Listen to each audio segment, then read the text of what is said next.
Carl are here. We do have a quorum, so we will start the Yardley Borough Sewer Authority monthly meeting for November 11th, 2020.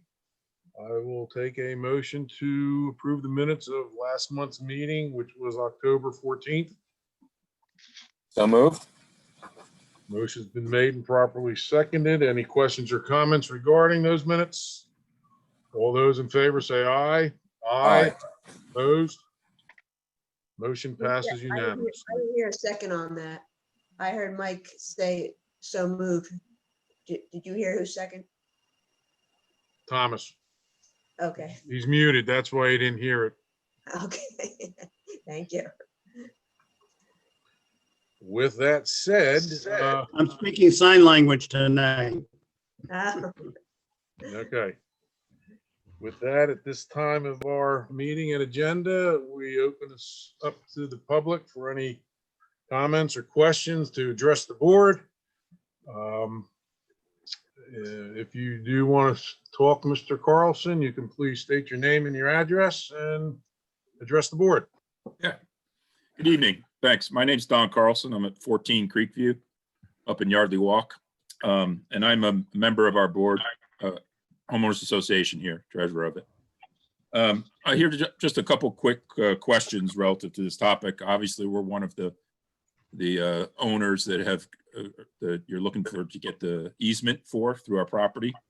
I'm really here because Jay Ross, our secretary, he's been in correspondence, I think, Brian, with you, and identified some questions relative to the path of the easement through our property. And I think it would be good if we can get a actual walkthrough at some point, because the existing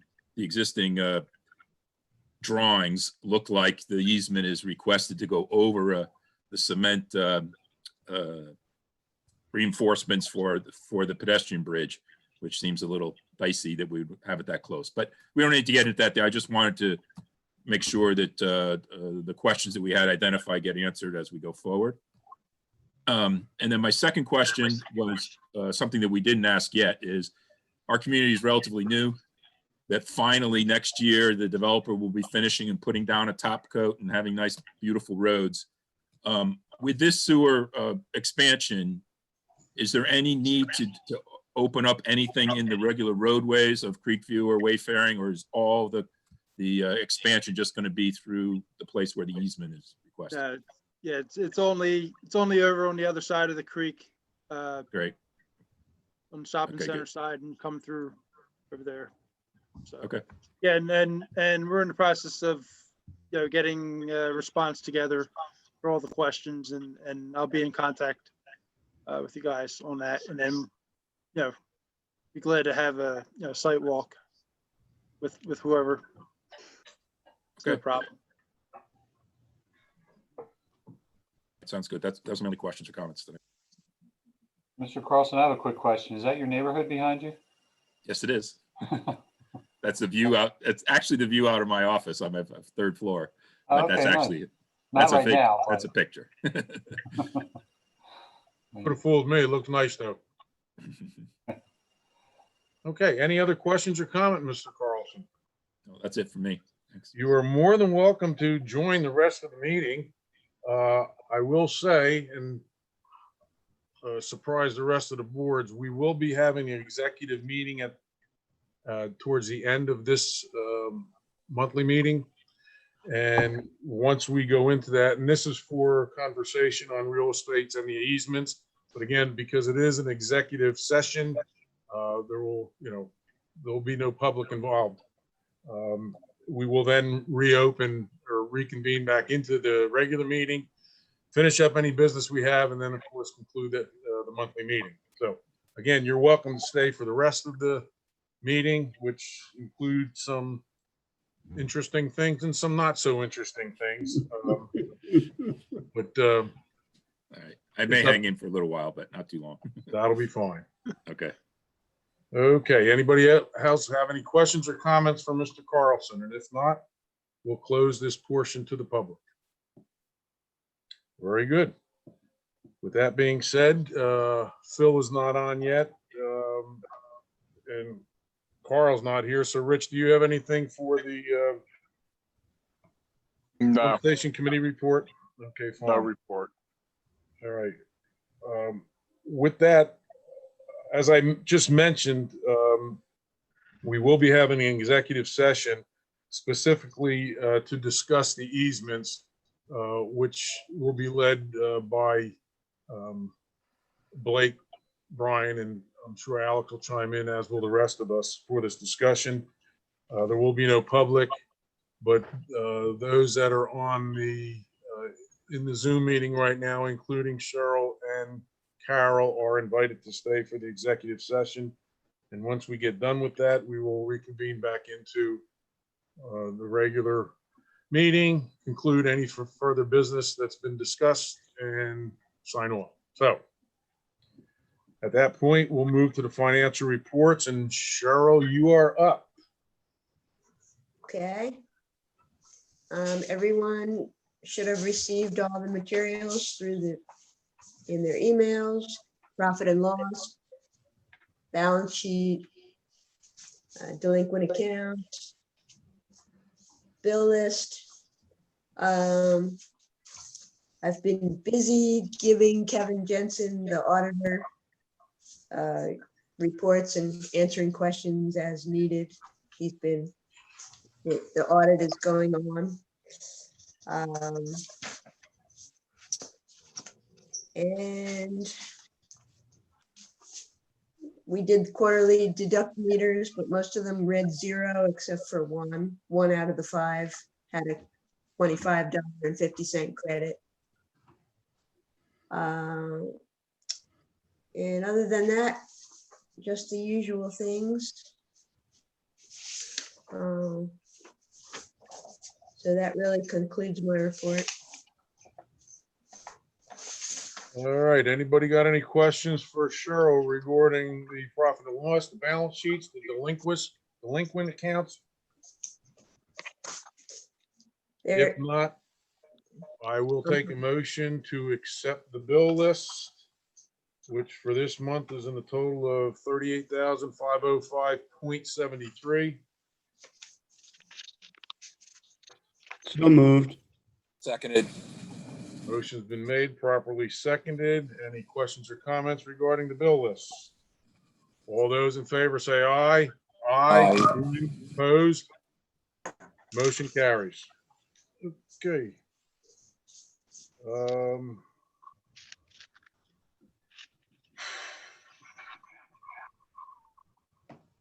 I'd like to move to old business, plant sewer system improvements.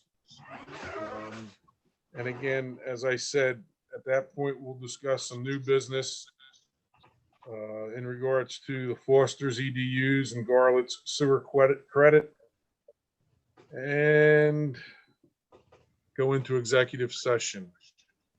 So Brian, if you would, do any comments on the plant sewer improvements? Just the only thing to really report is, we've been quite active in responding to, questions from the various property owners that were looking to gain easements, and we've had a few site meetings so far and provided some plans and those things. Unless you want to go down a whole list of them, which is, No. I don't think we need to do so. We will That's- discuss the easements and their situations in executive session. I had a conversation, just for everybody else to know, I had a conversation with Blake today regarding this. He suggested we go into executive session because it is about real estate. And Blake, can you just comment again on what we're going to talk about? And then I'll move on.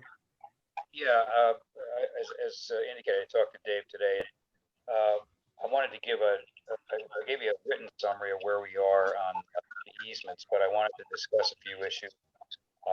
Brian and I and Alex spoke yesterday, and because they involve matters of real estate, conveyance of real estate, and also, there's potential litigation, or actually active litigation in the form of zoning matter regarding the White property.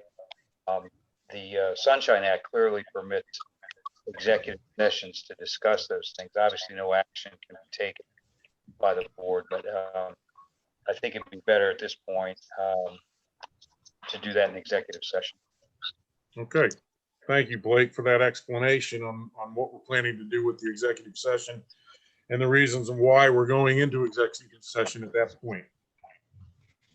Therefore, I will just make a comment on the new business as far as the consulting appointments for 2020. We have received the letters from our professionals, except for our auditor. We are anticipating that to be coming soon. All I'm going to ask everybody to do is keep it handy, read up on it. If you have any questions, get a hold of Cheryl or get a hold of me or whoever it is you want to get a hold of. But let's be prepared, like we've done for the last couple of years, be prepared to know what the professionals are asking for compensation. And if there's any problems with it, let's talk about it right now. I'm sorry, let's talk about it prior to the January meeting. So with that said, the next point of discussion would be under new business under number 2.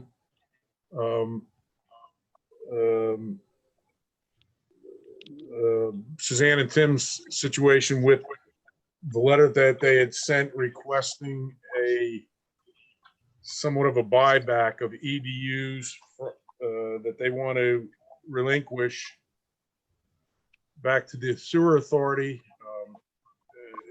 It's known, we've talked about this many times before. My understanding is there's 5 EDUs that they're willing to forego.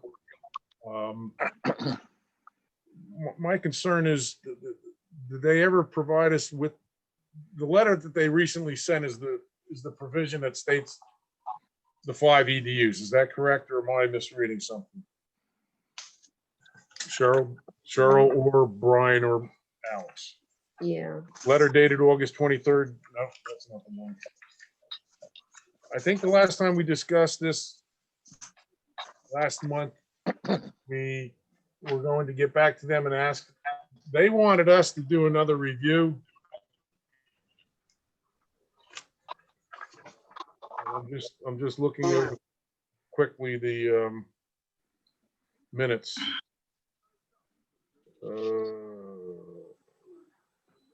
The Fosters should demonstrate to the authority that their use has changed from the original plans, and a review of the decision can then be made. Have they submitted any change of their original or given us an updated version of what they're looking for? They've provided information. They didn't necessarily give a determination of how many EDUs they believe they should be accounted for their project. But they have provided water bills. They've provided other information. I guess most recently, building floor plan. I had asked questions whether, with regard to the retail space. Previously, it was proposed to be 3 retail units, and what the information they've provided, that the liquor store is taking up the total retail space of their project. So looking at this August 23rd letter that's in your dated 20. Yeah, that's old. 2016. That's old, but Yeah. Okay. So we're no further this month than we were last month. Yeah, they've been emailing me information, but there hasn't been any type of like a formal request at this point. And just for practical purposes here, sorry, Brian, but Yeah. we know how much they want. We know how many EDUs they want to give back. They've basically given us, they haven't said it in so many words in a formal letter, but they've given us backup information to show, in the floor plan that Brian mentioned, the water bills that he mentioned, to show that they're only using, the equivalent of, a lesser number of EDUs. We think, the number might be 5 that they're looking to give back or sell back. So really the question is, they've provided a backup, and I think if we tell them we need a formal letter that says exactly how many EDUs, then they'll give us that. The question for the board is, do you want to buy them back? Well, Well, wait a minute. I think there's some questions before that.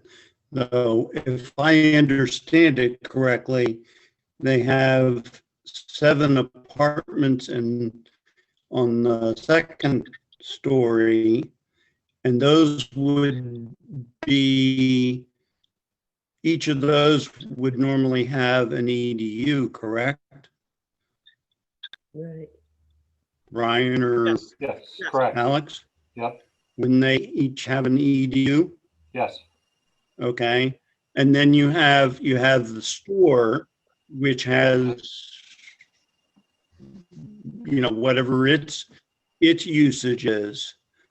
So right off the bat, when you say they're looking to, when you're talking about the number 5, I think they bought 12 EDUs. Is that 17, correct? So they're looking to have us buy back 5. I'm a little unclear here about what they're asking. They actually bought 17. They actually Do we know? bought 17 EDUs they purchased in 2010. They bought 17. Okay.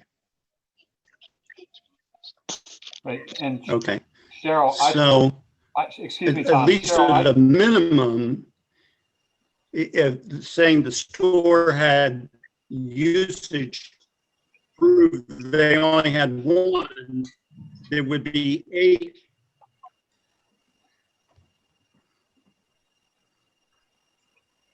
What was that, Alex? I was going to ask you, Right. Tom, I'm sorry. I threw out the number 5 and I probably was off the mark, but Cheryl, do you know exactly how many they're actually looking to sell back? No, I don't know exactly, but I don't think so. I don't think so. And when Suzanne had contacted us, I guess she was looking for us to make a determination on what their usage is, and then the balance of whatever's not being used, they would be looking to sell back. Yeah, right. That's what's, and I'm not sure where I got that number 5. I apologize. Well, So okay. they own 17, Tom. Well, it seems to me right. Okay. So I get that. They own But- 17, and let me finish. Their current use.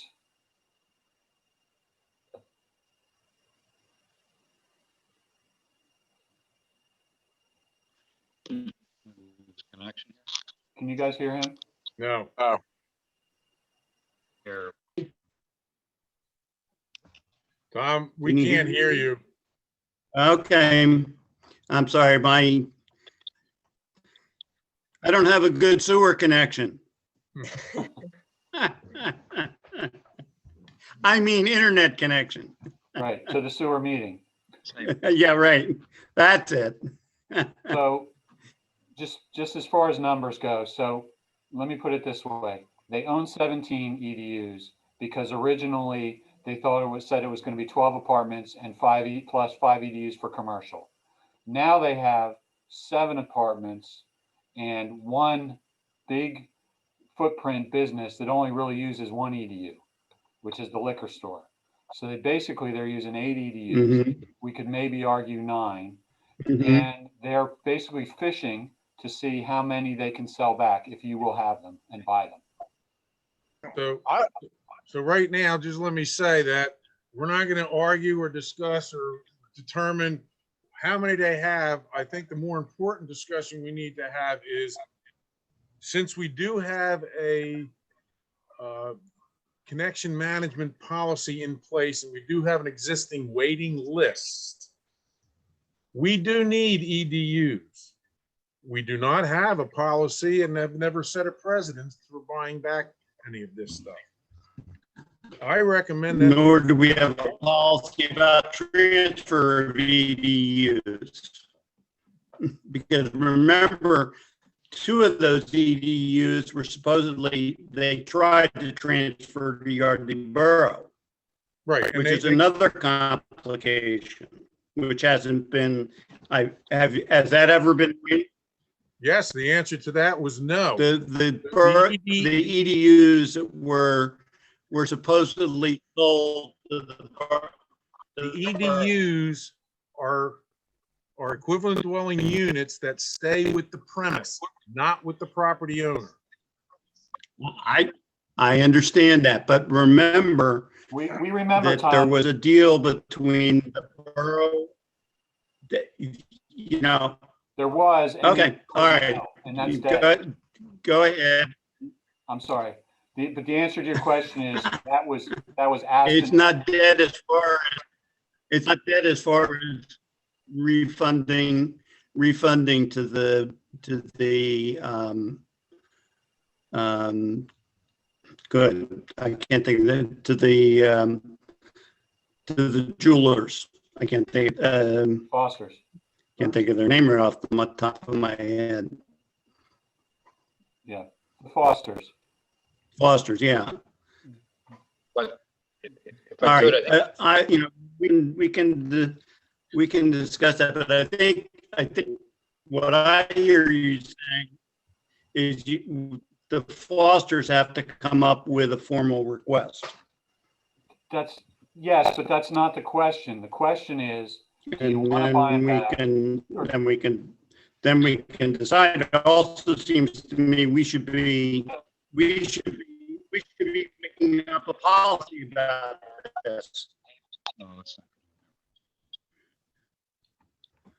I think we ought to have a policy. Okay, As Dave says, we need a policy. okay. And do you have any recommendations on what that policy should be? My concern is that, again, since we do have a connection management policy, which has restricted and placed a somewhat moratorium on connections, and we do have a waiting list, that's proof to say that we need EDUs. These EDUs have been previously approved, so it's not like we're adding anything or subtracting anything. We're just saying they're not going to use them. Let's consider having the authority buy back the EDUs from this premise. And at that point, we can immediately notify the people who are on the waiting list to say that these are X amount of EDUs that are available if you want to so purchase it. And if you want to call it a policy, fine. I think there should be some caveats to this, though. In doing this buyback from the Fosters, for whatever the amount of EDUs is, and that's, we'll discuss that at the next meeting, once we have the formal and the accurate information requested by the Fosters.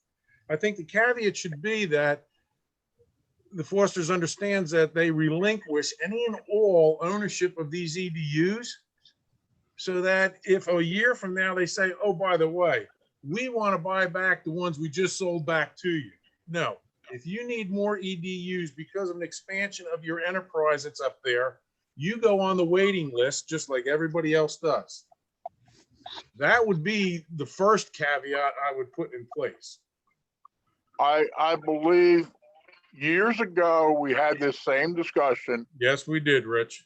and I believe at that time we decided we're not buying and selling EDUs. And the other part is that if we did take back anybody's EDUs, they were not going to automatically become available because we had a process set up that when we hit certain thresholds, we would release EDUs. So now we're going against that policy that of us releasing EDUs at different thresholds. I understand what you're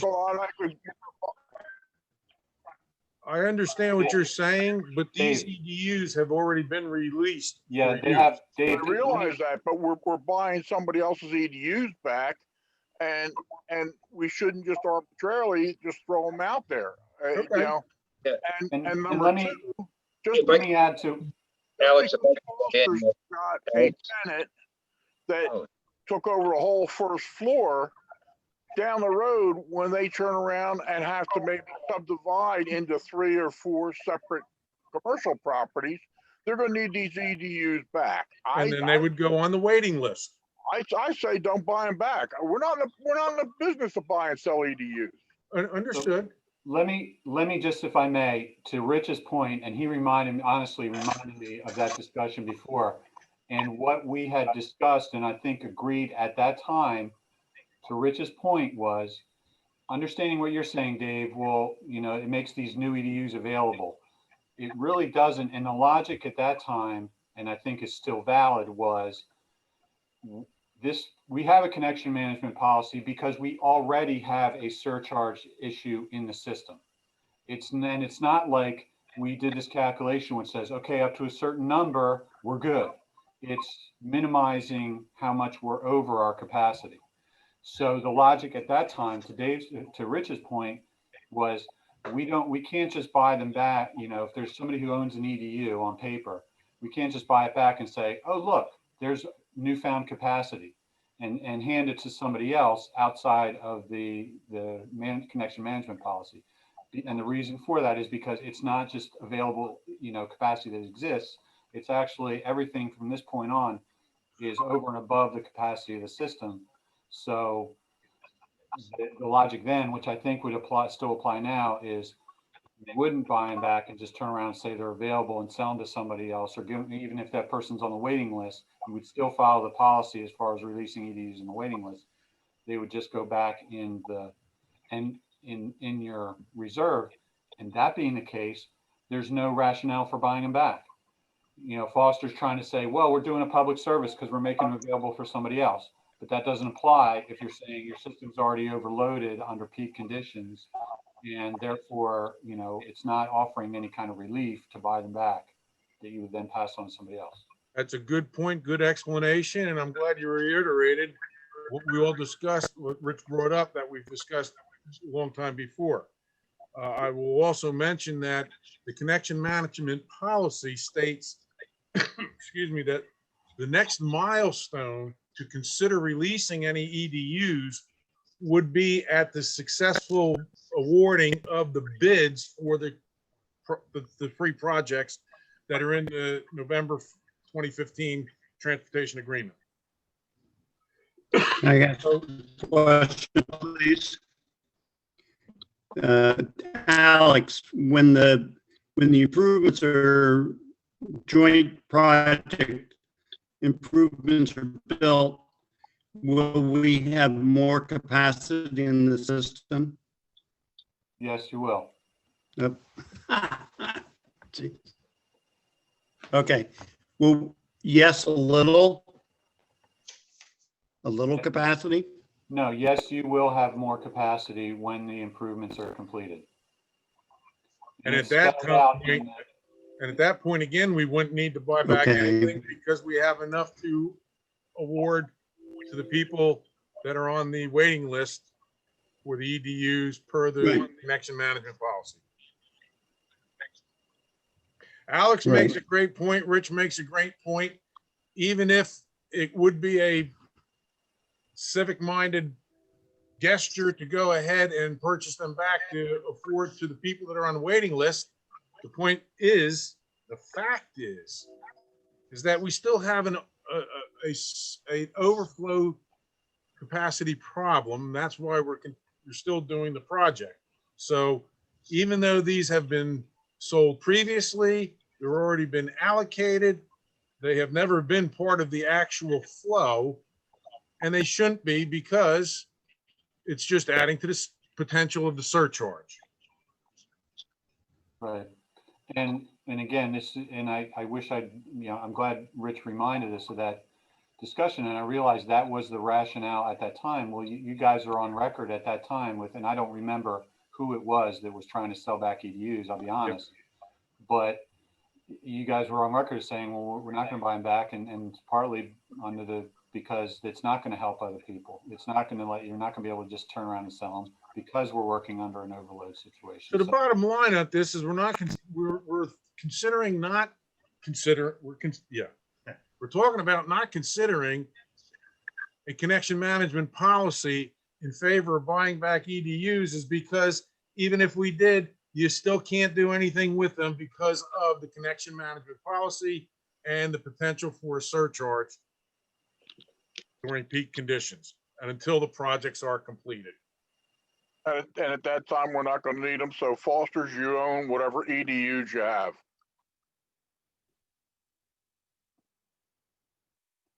Yeah, he's right. Richard's right. Blake, you want to chime in?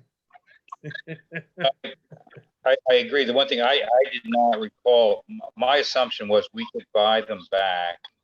And they would go into, they would be applied to the waiting list, but that's not necessarily going to happen.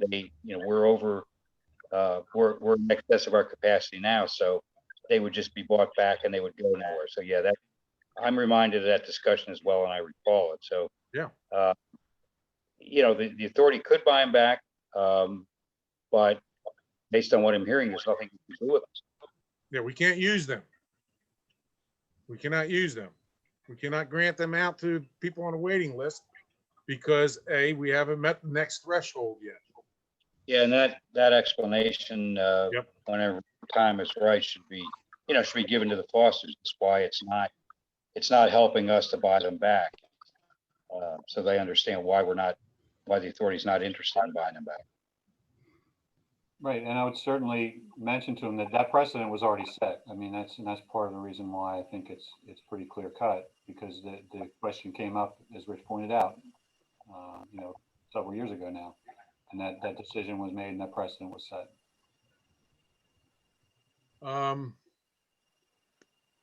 Well, Blake, that certainly gets away from our discussion this afternoon, doesn't it?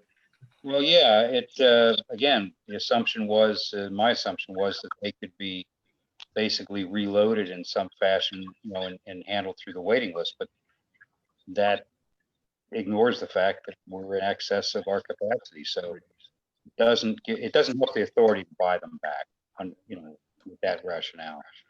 All right, Well, I think the stronger argument to make to the Fosters is that the EDUs go with the property. Once you bought them, they're yours. That's it. End of story. Because once the system improvements are built, you no longer have the rationale of the connection policy. So you'd say, well, why couldn't you buy them back? Now we've got more capacity. So it seems to me we ought to put a bright line, say we don't buy units back. Once you bought them, they're with that property. End of story. All sales are final. Part of their inquiry also was whether or not they could sell them to another property owner. Of course, they can't do it, but they did ask that question, I think. well, I'm going to make a suggestion that Blake, Again, a good reason for a policy. I think by this decision, you're sticking to the policy that you already have. Non-transferable, you buy it, they go to that property, end of story. Well, that was always the case, Tom. And the only question here now was, did you want to make an exception because of the lack of availability of capacity if there was a chance of swapping and helping somebody else out? And once that's off the table, you go back to what you said, which is they're not transferable. They stick with Right, but if Rich hadn't remembered the conversation, we might be having the discussion all over again, which is why you have a written policy saying, here's the policy. so are you proposing a policy tonight, Tom? I suppose you could say, yeah, that EDUs, number one, EDUs, all sales of EDUs are final. You can't transfer them. And the sewer authority will not buy them back. Well, I don't think, I And think I that think that goes- pretty much covers. I think that covers it all. I think that doesn't need to be a policy. That just needs to be the answer to the Fosters. And I will request that our solicitor write up a draft letter and let us approve it and let them send it to them. But Dave, Rich had to remind us of the previous conversation. We have the policy, Tom, then it's there, we can go to it and we've had, I think that the issue is we've had the policy. no, I can't hear you. All that Rich reminded us was that we talked about deviating from it before and we didn't. I thought we already had a policy. We do. We just need a handbook to show you what the policies are. We don't, to my knowledge, we do not have an EDU buyback policy. No, not a buyback policy, but we have a policy about EDUs. And in that policy, we said we will not buy back EDUs. I don't remember seeing that in writing. I'm not saying that you're not right, but I think we've always discussed it and we've always came to the same conclusion we're at right now. I think the answer to the Fosters has to be that the policy of the authority is not to buy them back. That's, Okay, based but on, I guess what we're discussing right now is the fact that I don't recall having a written policy in regards to EDUs. I could be mistaken, but I think, instead of trying to research. I don't think we do either. But, okay, so at least what you do have is a precedent. Would it make sense to ask Cheryl, look, she knows I'm gonna ask for something, so she's running away. My pen is out of ink. No, I'm listening. I can hear you. I can hear you. I was gonna say, would it make sense to ask Cheryl to look for that example and maybe in minutes from the previous discussion when that came up as that would at least show the precedent that Rich brought up of when it was brought up before, and that is the basis for, if that doesn't stand on its own, it's at least the basis for a policy. Yeah, I can look for that. Because I don't think we have a policy, actually a written policy spelling that out. But it would definitely be in the minutes, because I remember talking about it too. Right. So to Rich's point, we what back then we at least set that precedent, and that was again, that was specific to whether we would, the authority would make an exception basically in light of the situation with the capacity and the CMP, and that's when you made that judgment then. So again, that would at least give you the precedent. All right.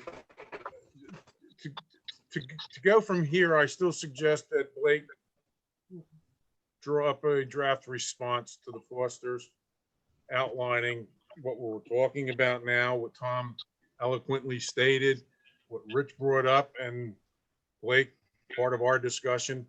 I think you can wrap it up in a nice, neat ball of information.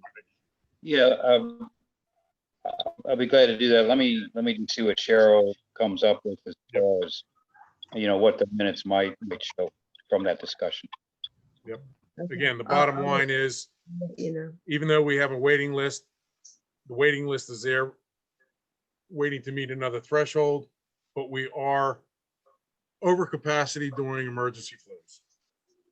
And therefore, it would be negligence on our part to even consider buying back or creating new EDUs to relieve the waiting list and afford the people progress on their projects. It'd be negligence on our part. Okay. Got it. Any other comments or discussions regarding number 2 under new business? Okay, I will, I'd like to move on to the Gartlett's sewer credit issue. Cheryl, can you enlighten us any on that? Sure. We did find out, let me get my paper on him. Because we had questions last month about how many properties that involved and how they were connected. So Yep. 110 Morgan Avenue has 1 meter. And connected somehow to that water source is also 106, 108, 112, and 114. Which is all on the northern, excuse me, all on the northern side of Morgan Avenue. Right. So the three houses that Mr. Gartlett owns on the southern side of Morgan Avenue have nothing to do with this. No, he owns 107, but that's a separate thing. But this 110, somehow he calls it property A, which is like 2 house numbers, and property B is 2 house numbers. So I guess it's apartments within the same building. Yeah, and there's 5 of them there. There's Right. 2, 4, there's 6 of them there, really. He's left Yeah. one out. And 6, then 8, 10, and 12, then, 14. just kind of condensed in a nutshell, he Yep. he reported a leak. Well, he's reporting to us that he determines that the leak started in December of 2017. And he didn't realize it all that time, and it was fixed in June of 2020. So he's saying, he did the calculations and I did the calculations, and, I see where he's getting his numbers, but he's coming up with like a $6,000 credit over that time period because he's saying that none of the water went into the sewer system. Well, last month when we discussed this, some of the questions that we had and were brought up was whether whether he had applied for any credit for PAWC and whether it was issued or not. He did not. I don't think he even asked, he didn't, I don't think he even went to the water company about it. And they could say he used the water because he did inadvertently. Right. But, it's the same kind of thing that's happened before where they may not get a credit from the water company because they did use the water, but it didn't go into the sewer system. So then we have to look at that, but. Okay. Mike, is it legal to have more than one property off of one water meter? You got separate tax parcels there. We're not talking a multi-dwelling unit. You have 2 tax parcels there. As far as legal, I mean, it depends on what our regulations say. I don't think there's anything illegal about such a hookup, but it sounds awfully, boy, it sounds unusual, and it probably is contrary to the authority's regulations. Yeah, didn't we run into this problem when what's his name wanted to build the building in the back, and we said he had to have a separate meter for each building or whatever? Denovio. Yeah. Carl Denovio, he had to have separate meters. Denovio, yeah. Yeah. I don't know if that's in the regulations, but I remember that discussion. I think it might be. The reason for the question is for us, but also because of the new rules and regulations of water authorities, the requirement for backflow preventers is going to be coming down on every homeowner, that they can't have multiple units tied into a meter like that because of the possibility of contamination to the water system. Yeah, I would guess he did that long ago. Absolutely, he did, but he won't be grandfathered in if the water authority comes down on it and finally enforces everybody to get this new thing. And that's why he's not contacting the water company, Rich. Yep, Yeah. because Marshall's putting new meters in everybody's house. Well, So Cheryl, have we requested from him information regarding his application for credit from PAWC? No, we just asked him, did we, Carol? I mean, we just asked him, I think, and he didn't really respond to that. Conversation, and they were not going to request a credit. And like you said, they use the water, so they weren't even going to attempt that. Yeah. I don't think we need to consider a credit for him then. Nope. I mean, I can go into the further questions I had last month on, okay, who paid for the water bill? Was it his tenants or was it him? We did look that up too. That was an easy one. He pays those bills. The tenants have not historically paid the sewer bills. Oh, I'm sure he did. And I'm sure he charged it in the monthly rent too, but that's none of my. Yeah. One last thing, he, oh, what was I gonna say here? It'll come back to me. I lost my train of thought. Okay. I don't know.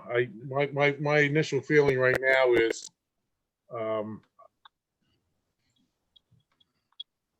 I mean, No. we've given credits before where someone had a hose leaking or something like that, but this goes so far back.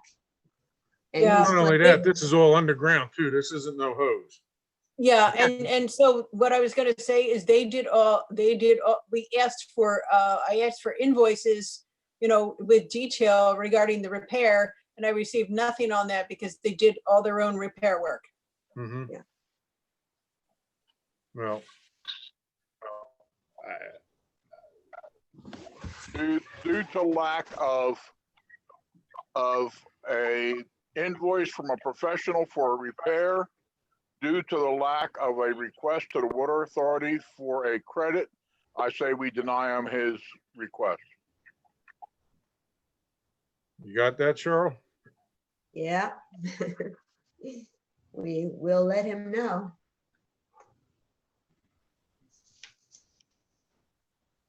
Any comments or questions regarding this? Okay.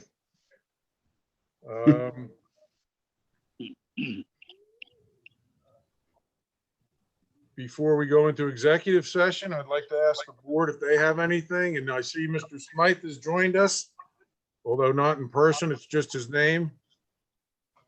Phil, do you got anything to report regarding the pump station this month? If you can hear me? There Hi. he is. Okay. Hi. So I had Bailey Electric come out to look The at. LED lights? Yes, Okay. and that was a couple weeks ago. And I texted him this morning, and he said he's waiting to get some prices from the supplier. He was supposed to get a quotation over to me today, and I have not gotten it. But he did say that there's 5 lights total. There's 4 ceiling lights and there's 1 wall pack, total of 5, plus the switch. And he said that those lights that are there, he said, does not recommend doing anything with them. They're old. He said it's just easier to replace them with new ones. And that's what he was getting us a quotation on. So I do not have it yet. So as soon as I get it, I will send it to Cheryl, and then Cheryl can distribute it, I guess, to everyone for your review. I don't know. I missed the early part of the meeting. I don't know if there's been any other odor complaints. I was kind of curious about that. No, there has not. Okay, well, that's good news. The rain's been washing it away. Yeah, so I think everything else is okay. We probably have to get municipal out there at some point because some of those valves are getting kind of iffy. They're starting to leak. So I think we got to get just some general things done, but that's not for this month. And that's all I have. Okay, thank you. Thank you. At the beginning of the meeting, I announced that we were going to have an executive session towards the end of the meeting, Okay. which we are going to do. The board members, the professionals, and the staff, Carol and Cheryl are invited. Unfortunately, Phil, you're not invited. It's just basically what we're discussing is the easement situation. And because it is a real estate and litigation situation, that's why we're going to go into this in a moment. And then, of course, we will reconvene, finish out any business we have to finish out, and conclude the meeting for this month. So with that said, thank you for your report tonight, and you're dismissed. Thank you. I wish everyone a pleasant month and Thanksgiving. Yes, be safe. Okay, bye-bye. Talk to you. The one or two other things I do want to mention right now before we go into executive session. And Alex, I've been told that you're pretty good at knowing this executive session is not being recorded. It's not part of the recorded. So Alex will hit the button so that it will not be recorded. We will still all see each other and all hear each other, but it will not be recorded. And I will mention that, I should have mentioned this beforehand, that these Zoom meetings are being videotaped and being displayed on YouTube and also on what else, Cheryl? Facebook. Yeah. So we need to remind ourselves of the professionalism of this meeting at all times, and just thought I'd add that before we go in. Blake, would you care to add anything more to the purpose and the objective of this executive meeting? And then once you're done, I will call for it. Yeah, no, except I think we need a motion to go into executive session and then a motion to come out of it, but no, I have nothing else to add. I do have one thing. It is permitted under section 708 of the Sunshine Act, specifically addressing real estate and other matters. So that's the basis of the executive session. So with that, I would suggest a motion to go into executive session. The time should be noted and the time noted when we come out of it. And I don't think that during the executive session, a motion is made to go back into the regular meeting. I didn't think we were allowed to agree on anything. Well, I know what you're trying to say, but you be the judge. I won't dismiss your knowledge. that might slide by, but Okay. Then I will make the motion that we proceed into executive session, and once that is seconded and approved, Alex, I will like to have you acknowledge that we are stopped the videotaping. So I made the motion to go into executive session. Second. Motion's made, properly seconded. Anybody got any more questions or comment about this executive session? If not, all in favor say aye. Aye. Opposed? None. We are now in executive session. All right, I'm stopping the recording right now. Got it. Okay, I've started recording again. Okay, we have reconvened the monthly meeting of the Yardley Borough Sewer Authority. We came out of executive session at 8:26 p.m. And to finish off our regular meeting, I will ask the authority members if they have anything to add for the night. Rich, you got anything? Nothing. Michael? Just shake your head no, Michael. Nothing. Thomas? No, And I do not have anything either. Anybody, Brian, Alex, Blake, you guys got anything? nothing. Cheryl? Cheryl and Carol, you got anything? No, I'll come in tomorrow and sign, okay? I'll give you a call, Cheryl or Carol. I will One or do, we'll I will- both be there at different times. Yeah. I will do the same. With that said, I will take a motion to adjourn. So moved. Second it. Second. All those in favor, say aye. Aye. Bye. Good night, everybody. Thank you very, Good very night. much. Good night. Alex, thank you very much for doing this. All right, thank Night. you. Brian, thank you. Good night, everybody. Good night. Yeah.